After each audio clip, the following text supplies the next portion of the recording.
See, I must congratulate, and we are very proud of our Prime Minister,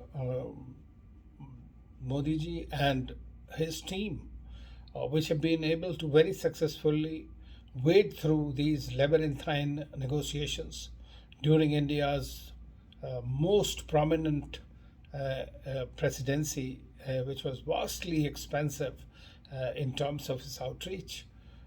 As was mentioned by Prime Minister himself, that twice as much proposals or the documents or the action-oriented things were discussed and projected, and that's why this Delhi Declaration was issued.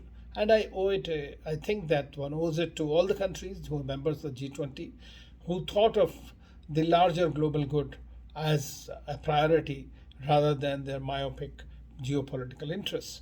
At the same time, the fact remains is that under India's presidency, uh, till yesterday, day before yesterday, there were doubts whether the Russia-Ukraine war, how will it figure, what will happen, and all.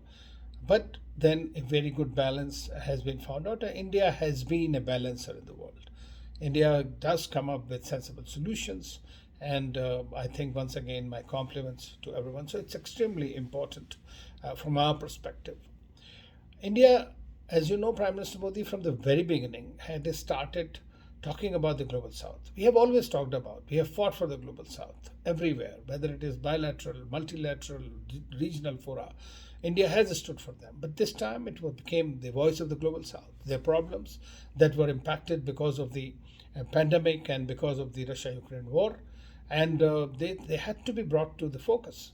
And therefore, from day one, this is what India did. And happily, India also decided early on that we must have 55 countries from African continent in the former African Union to be represented permanently on this. And happily, this has also happened, which is a very major achievement, both in substantive terms, symbolic terms, and in realistic terms, as far as economic, because Africa is going to be the next big opportunity, whether it is youth dividend, economy, resources, or for that matter, simply teaching the world how to live together. There's everything in that continent. And so, therefore, it's very important that they are there. As far as biofuel allowance, of course, alliance, it is important because Brazil will continue again with this, but at the same time, India has shown and has done, which is extremely needed in the energy transition which is taking place.